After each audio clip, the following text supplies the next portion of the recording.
all started with this video. I couldn't tell you what it was. The thumbnail, title. I don't even know the guy who uploaded the video. It's just a post highlighting a clip some people might like. Nothing at all about this video had anything in particular alluring about it. But at the same time, something was drawing me in. Even from the farthest corners of my field of view, it was demanding to be acknowledged. Along with the other 3 million odd people, I clicked. What sprouted from curiosity turned into the deepest rabbit hole I've ever gone down. But it was also pretty fun.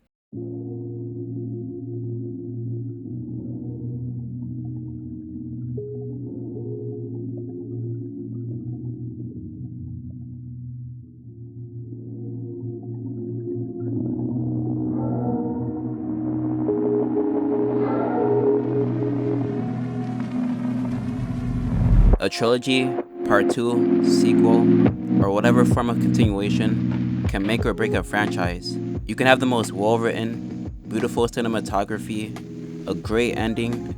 If you make a part 2 and it doesn't meet expectations, the first one is getting dragged down with the second. But the potential benefits are also pretty good. Best case scenario, if that part 2 does work out, the credibility of both is gonna more than double the original piece. And the concept is the same if you added a third, fourth, fifth, you get the idea. It's like building a deck of cards. The higher it is, the cooler it looks as a whole. But the main thing that makes it cool in the first place is the risk to get to that height. No one goes for it though, if they weren't already intending to.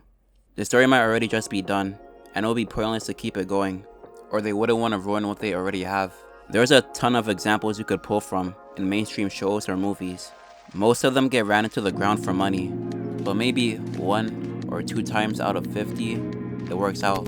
As far as animes, it's a lot less common. When a movie gets planned out, it's already decided if it goes beyond that individual movie. 98% of animes are sourced from manga, which all start with one person or a very small team. Unless you have main character syndrome, a person usually isn't already thinking of a sequel to their manga if it's their first time making one. It also just wouldn't make sense for mangas to have a sequel. That means you finished one manga without really completing it, and then made a new one to finish that manga. Basically, for most anime, it wouldn't make sense to have one. The already small group of animes with anything close to being interconnected is an even smaller group of anime films, and that's excluding One Piece or Dragon Ball type movies. I mean the ones that are actually good. I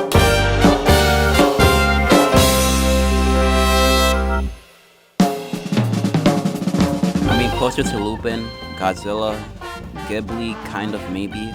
I've never seen anything Ghibli, but I'm guessing they're at least loosely connected. Movies that work alone, but can be pieced together to have a double meaning. Lupin kind of works that way, but even that's kind of reaching. It's rare for an anime to not be a one-off thing. So rare that the next one I found ended up being decades old.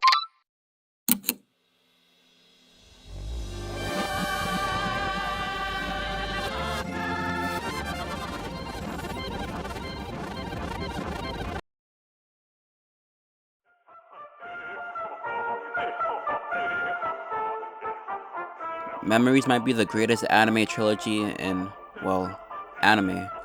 Which is ironic because the movies aren't connected at all. If you haven't seen it, and only now hearing about it, you're probably thinking that's not really smart. Until you realize it was directed by Katsuhiro Otomo. Which still doesn't click because the only Japanese names you know are Oda, and Oda backwards. But then you Google it, and find out Otomo made Akira. I didn't watch Akira, but it looks cool. Probably. Magnetic Rose is the opener of Memories, and more than likely the fan favorite out of the trilogy. It's the least experimental, and the easiest to enjoy.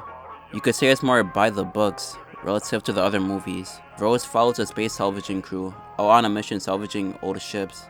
When on their way back, get a signal for emergency rescue. The crew is a group of 4, but the main focus are the 2 engineers who go out to do the rescue.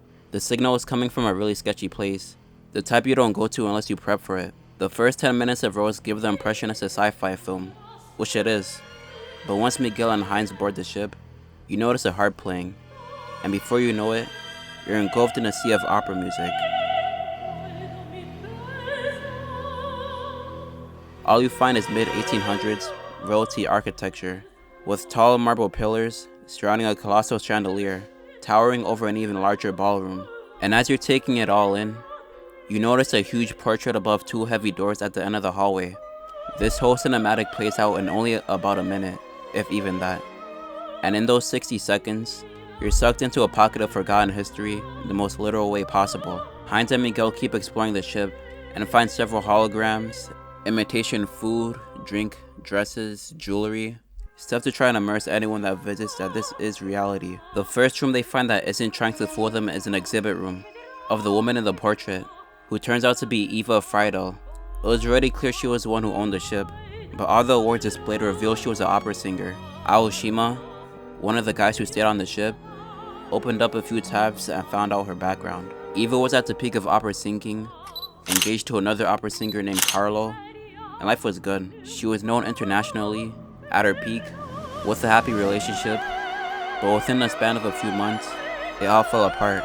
Eva eventually ended up losing her voice, lost her public appeal, only having Carlo left to support her. But right around the time they planned to marry, he ended up being murdered. Let's move on. They found a bunch of cool trivia, but still can't find who sent the signal, so Heinz and Miguel split up to search. Both end up in different parts of the back end of the ship, with all the mechanical, techie stuff you're not meant to see.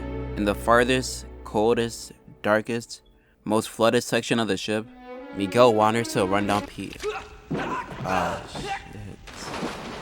Literally. That's kind of gross. As he closes in, Miguel gets a wave of deja vu from the melody being self-played by the piano, but then it clicks it was the same one they heard from the signal, so he climbs up to see what's going on, and in hesitative curiosity, Miguel reached out to press the piano key, and with the faintest touch, was absorbed back into a world of fantasy.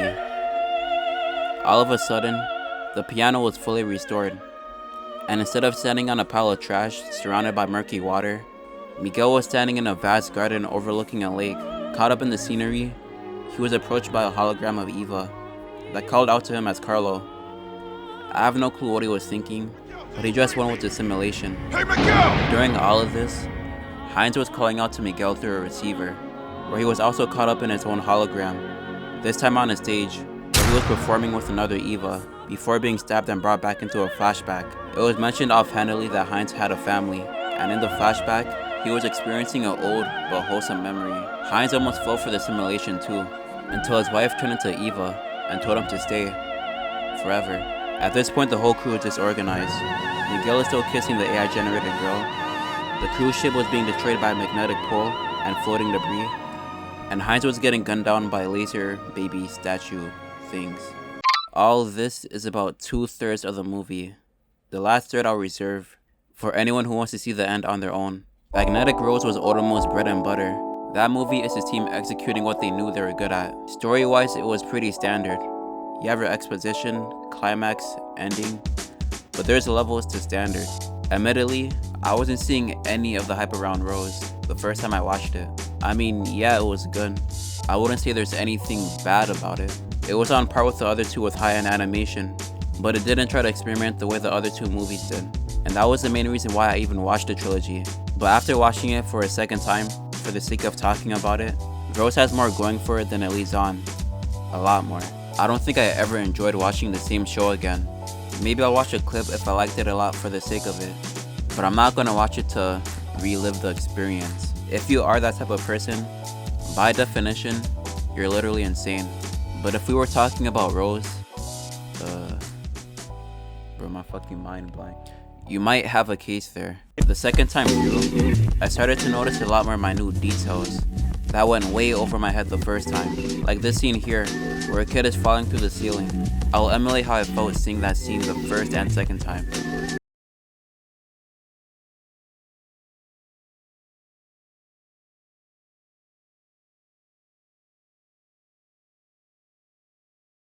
Wait, am I muted? The whole movie's laid out with a ton of small details that you're probably gonna overlook unless you watch Rose again. It's like New Game Plus in a video game. The movie has a whole new identity when you're watching it knowing what happens already. At first, Rose at its core is a spaceship rescue movie, gone wrong, with a little horror sprinkled in. The second time, It turns into a movie of characters who are revisiting their, well, memories. Oh, Stink Bomb is the movie that started all of this. That clip I found by chance was way out of context, but it was all I needed. I had no clue what I was getting into, but I did know that seeing a National Army Reserve failing to get a guy that smells like ass in high production was the goofiest thing I saw in a minute. And I was into that shit. Stink Bomb doesn't waste any time. It's winter, flu season, and soon to smell like ass, Nobuo Tanaka goes to take his flu shot. For some reason thinks a flu shot is a miracle drug that kicks in 5 minutes after injection.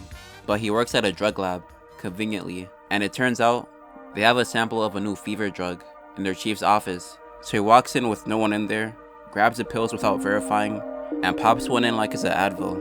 Tanaka gets drowsy after he takes one, so he goes to the lounge for a nap.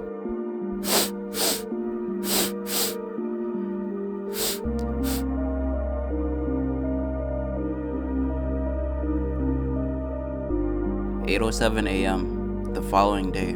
Tanaka wakes up with the office empty, except the receptionist, who's taking a nap, and so are the mice. Shit. Understandably shitting himself, Tanaka goes into the chief office to check in with him, which he does, but he's also napping. The chief's body is hunched over towards a hidden button. I'm hiding something illegal kind of hidden. Like if you were smuggling drugs, meth, cocaine, weed. But that's really unlikely to happen, so you really just shouldn't press the... Oh shit. An emergency has occurred. Please remain calm and follow instructions. Good job, Alert. dumbass. After linking to a government network and speaking with some sort of official, Tanaka receives a new side quest. Deliver the pills with several documents to Tokyo. Don't tell anyone. Don't give anything to anyone but this guy. And get to Tokyo as soon as possible. But the side quest ended up turning into the main quest. From this point on, Stink Bomb diverges from a simple errand to all of Japan and America trying to stop itself from being destroyed from this guy, and failing very badly. This is how you turn something kind of dumb, alright, it's pretty dumb, into something good. All Stink Bomb is taking a random concept and making a high production movie out of it. It's something simple being good in its purest form, but I was still trying to see how it was a memory. So I was doing some research on it, and what I found was pretty interesting. For context, the story for each film is written by Katsuhiro Otomo. 3 short original manga written for the movie. You could say all 3 pull ideas from different media and genres, but Rose and the final movie aren't inspired by anything in particular. Stink Bomb, on the other hand, is inspired heavily by real life, from an incident only a year before Memories would release. Born on January 11, 1963, Gloria was a woman raised in Riverside, California. There wasn't anything in her life that happened that was worth documenting, until Gloria was around 30, and ended up in the hospital for a cancer treatment. For the entire duration she was at the hospital, any doctors or nurses who treated her would experience nausea, headaches, general illness. The only correlation between staff who got sick was that they were exposed to Gloria, so eventually, the media picked up her story and dubbed her the toxic woman. Even after passing, no one was able to figure out what exactly Gloria had that was affecting the doctors. There were theories about her self-medicating herself with liquids that produce toxins, but that's the furthest any investigations went with the case. It wouldn't be brought up publicly again after a few months passed, until indirectly it would resurface again as Stink Bomb. This was Otomo's tribute to Gloria. They don't make it on the nose where the idea came from, which I think was for the best. It would ruin the dark humor the film is going for, and some people might view it as disrespectful, to make a comedy of what happened to her. It was a small gesture of respect towards Gloria. I like to think, at least. It's just really nice you don't have to know any of this. It's simply being a movie that transforms her case into something people can enjoy, and I think that makes it that much better.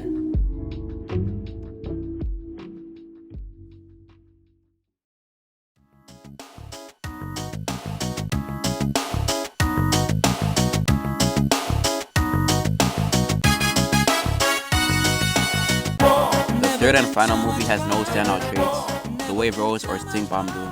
It's not driven by a narrative or by dark humor. It has no standout qualities. It's also the shortest of the 3. so you don't get the chance of knowing the characters. The last movie blends into the background when it's standing side by side with two very distinct anime. But I guess it's serving its purpose then, because it's called canon fodder. And when I say it's short, I mean it's the length of a standard anime episode. It's not even really a short film. There's not much content within the movie itself.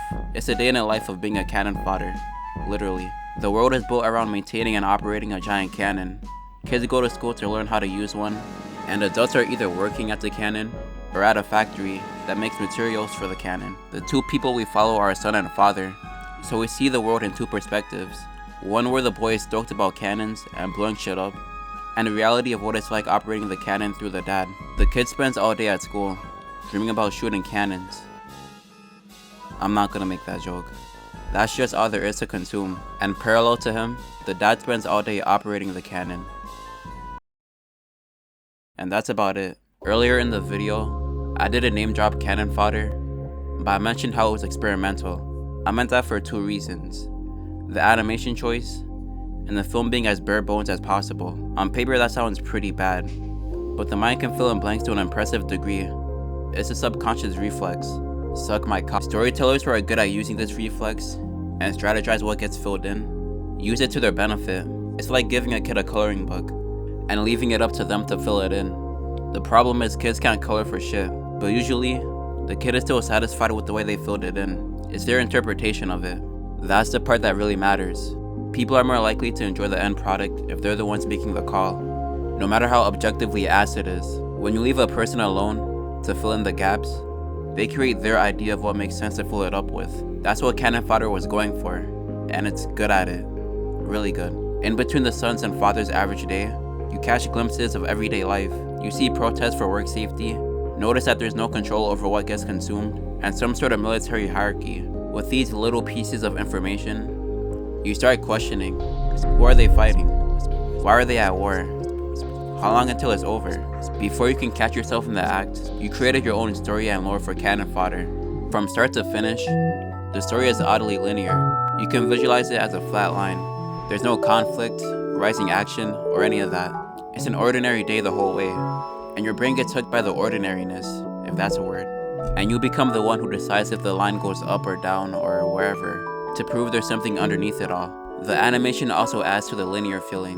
People dub it the one-take style. In my last video, I pointed out how 2D animation rarely uses 3D camera movement. If you're ever watching something and you do see it, just know the animators were probably in a very good mood that day, cause it's a lot of effort emulating 3D and 2D. Even a few seconds are gonna take a lot of extra frames, so canon fodder having that for over half the film, I think that alone makes it worth watching. The film uses a 3D camera than most actual CG shows. Financially, it's a pretty dumb idea, but artistically, it looks really good. Half of canon fodder is seeing the main cannon being prepped and fired, but the whole thing is so streamlined and seamless, it locks you in.